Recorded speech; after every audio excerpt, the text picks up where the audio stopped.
वर्णानामर्थसङ्गानां रसानां छन्दसामपि मङ्गलानां च कर्तारो वन्दे वाणी विनायको।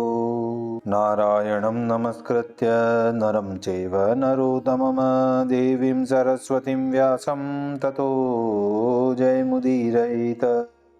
गुरुर्ब्रह्मा गुरुर्विष्णु गुरुर्देवो महेश्वर गुरुर्साक्षात् परब्रह्म तस्मै श्री गुरुवे नमः। बोलिए सियावर रामचंद्र भगवान की जय, राधावर कृष्ण कन्हैया लाल भगवान की जय, उमा महेश्वर भगवान की जय, गायत्री ब्रह्मदेव भगवान की जय, सदगुरुदेव भगवान की जय, माता पिता गुरुदेव की जय, समस्त संतगण भगवान की जय, समस्त भक्तगण भगवान की जय। ओम नमः पार्वती पतये, हर हर महादेव।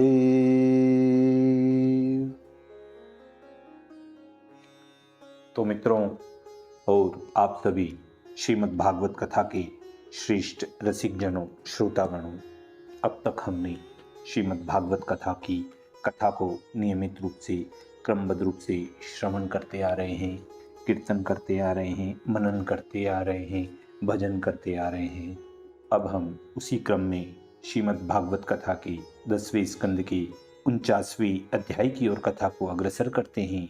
आप सभी श्रेष्ठ श्रोतागण रसिकजन भगवान श्री राधा वल्लभ कृष्ण कन्हैया लाल के श्री चरणों में दृढ़ भक्ति रखते हुए कथा का श्रवण करें, कीर्तन करें, मनन करें, भजन करें। बोलिए राधावर कृष्ण कन्हैया लाल भगवान की जय। तो कहते हैं 49 अक्रूर जी हस्तिनपुर में जाय, विषम दृष्टि लखी भ्रात सुत फिरोधरो नहीं पाय, फिरोधरो नहीं पाय। श्री सुखदेव जी महाराज कहते हैं कि हे राजा परीक्षित, पूर्ववंशी राजाओं के यश से शोभायमान हस्तिनापुर में जाकर अंबिका के पुत्र धृतराष्ट्र को अक्रूर जी ने देखा और भीष्म पितामह, विदुर, कुंती तथा सोमदत्त पुत्र सहित बाहिक, द्रोणाचार्य, कृपाचार्य, कर्ण, दुर्योधन, अश्वत्थामा, पांचों पांडव और भी जो सुहृद थे उन सबको देखा। गादिनी के पुत्र अक्रूर जी बंधु बांधवों के संग यथा योग्य मिलकर वे सुहृदों की वार्ता अक्रूर जी से पूछने लगे और अक्रूर जी भी उनसे कुशल क्षेम पूछने लगे। दुष्ट पुत्र और अल्पबुद्धि दुष्ट कर्ण आदिकों के कहने में रहने वाला धीरता रहित राजा धृतराष्ट्र का वृतांत जानने के लिए कितने 1 महीने तक अक्रूर जी वहां वास करने लगे। तेज अर्थात प्रभाव, ओजोबल अर्थात शस्त्र चलाने की निपुणता, वीर्य अर्थात शूरता, पांडवों में प्रजा का स्नेह, वीरता आदि जो जो अच्छे गुण हैं उन्हें न सहन कर धृतराष्ट्र के पुत्रों की ओर जो कुछ आगे करने की इच्छा है उसे, और जो धृतराष्ट्र के पुत्रों ने विष देना आदि अन्याय किया था वह संपूर्ण वार्ता विदुर जी ने अक्रूर जी से कह दी। कुंती भाई अक्रूर को आया सुनकर मिलकर और अपने जन्म स्थान का स्मरण कर नेत्रों से आंसू बहाती अक्रूर जी से बोली, हे सौम्य, मेरी माता पिता कभी मेरा स्मरण करते हैं और मेरे भाई बहन भतीजे कुल स्त्री सखी यह सब कभी मेरी सुध करते हैं। शरणागतों का पालक, भक्तों का हितकारी भाई के पुत्र श्री कृष्ण कभी अपनी फूफी के पुत्रों की भी सुध करते हैं। कमल के समान नेत्रों वाले बलराम जी भी कभी हमारा स्मरण याद करते हैं। मैं तो जैसे व्याघ्रों के बीच में हिरणी गिर जाती हैं इसी प्रकार वीरों के बीच में गिरकर सोच करती हूँ, वे क्या मुझे और पिताहीन मेरे बालकों को श्री कृष्ण तुम्हारे वचनों से समझाएंगे। हे कृष्ण, हे कृष्ण, हे महायोगिन, हे विश्व की आत्मा, हे सबके अंतर्यामी, हे विश्व के पालन करता, हे गोविंद, बालकों की सहित दुखित होकर मैं तुम्हारी शरण आई हूँ, मेरी रक्षा करो। मृत्यु रूपी संसार के भयभीत मनुष्यों के ईश्वर तुम हो और मोक्ष के देने वाले तुम्हारे चरण कमल के बिना मुझे और कोई शरण देने वाला नहीं दिखता। शुद्ध अर्थात धर्मात्मा ब्रह्म अपरिच्छिन्न अर्थात ढकने में नहीं आए, परमात्मा अर्थात जीव के सखा, योगेश्वर अर्थात अणिमादिक शक्ति युक्त योग अर्थात ज्ञान रूप इसे जो श्री कृष्णचंद्र तुम हो, वह तुम्हें नमस्कार और तुम्हारी ही मैंने शरण ली है। श्री सुखदेव जी बोले कि हे नृपश्रेष्ठ परीक्षित, इस प्रकार जगत के ईश्वर अपने भतीजे श्री कृष्ण की याद करके तुम्हारी परदादी कुंती दुखित होकर रोने लगती हैं। अक्रूर जी और बड़े यशस्वी विदुर कुंती को समझाने लगे कि तुम्हारे पुत्र धर्म, पवन, इंद्र इत्यादिकों के अंश से उत्पन्न हुए हैं, तुम इतना सोच क्यों करती हो। इस प्रकार वह समझाने लगे। चलते समय अपने पुत्रों में स्नेह और भतीजों में विषमता करने वाले राजा धृतराष्ट्र के पास जाकर सुहृदों के बीच में जो रामकृष्ण ने वचन कहे थे, वह सब अक्रूर जी कहने लगे।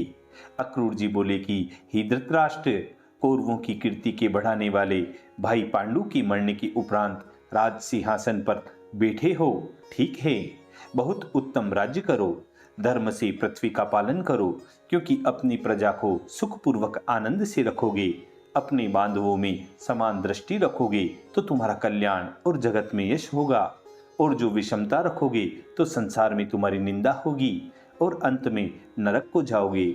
इस कारण पांडवों में और अपने पुत्रों में समता रखो। हे राजन धृतराष्ट्र, इस संसार में सदा किसी का संग नहीं रहता है और अपना देह भी सदा नहीं रहता। विचार करके देखो कि स्त्री पुत्र ये सदा नहीं रहेंगे। जीव अकेला ही जन्म लेता है और अकेला ही मृत्यु को प्राप्त होता है, अकेला ही पुण्य के फल सुख को भोगता है और अकेला ही पाप का फल दुख भोग करता है। अज्ञानी पुरुषों ने जो पाप करके धन संचय किया है, उसे स्त्री पुरुष भाई बंधु होकर ले लेते हैं।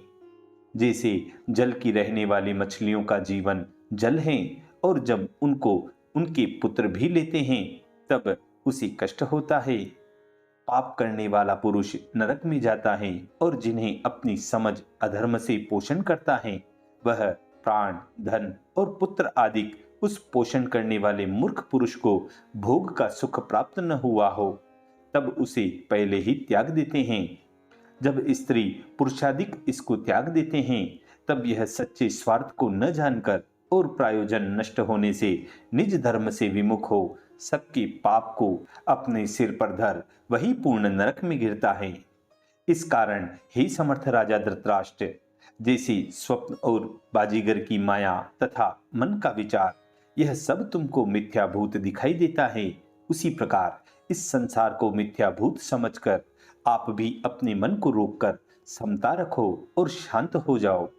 तब राजा धृतराष्ट्र बोले कि हे अक्रूर, यह जो तुमने कल्याणकारक श्रेष्ठ वचन कहे, उनको श्रवण करते करते मेरा मन तृप्त नहीं हुआ।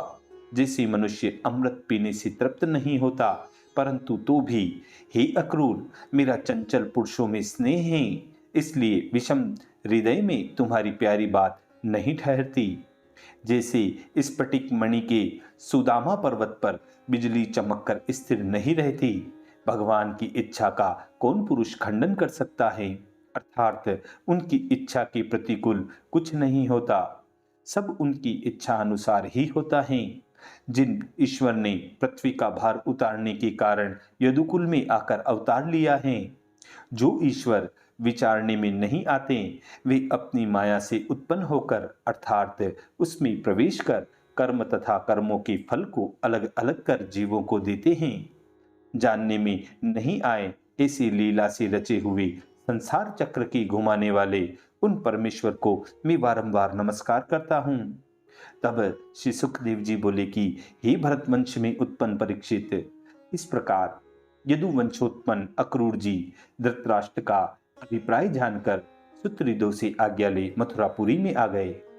हे परीक्षित, बलदेव श्री कृष्ण ने जिस कारण अक्रूर जी को पांडवों के पास भेजा था, वह अक्रूर जी ने सब धृतराष्ट्र जी की कही हुई वार्ता का अभिप्राय जानकर भगवान श्री कृष्णचंद्र और बलदेव जी से कह दिया। इसी मधुर संवाद के साथ श्रीमद् भागवत कथा के 10वें स्कंद के नामे कौन 50तमो अध्याय 49वें अध्याय की पूर्णता व समाप्ति होती है।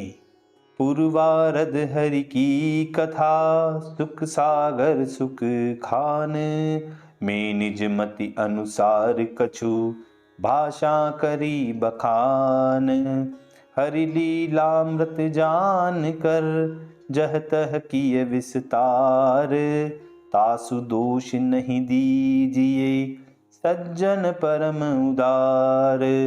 दसम अंश को आज पूर्वारध पूर्ण कियो। सुमिरि कृष्ण व्रजराज हरिजन शाली ग्राम ने। यद्यपि मुसल समरचन को मैं मन कियो विचार। वर्णत वर्णत बढ़ गयो कृष्ण चरित्र अपार। कृपा करी व्रज चंद जब जनशाली ग्राम पर। भयो परम आनंद रिद्धि सिद्धि बाढ़ी अधिक। भयो परम आनंद रिद्धि सिद्धि बाढ़ी अधिक।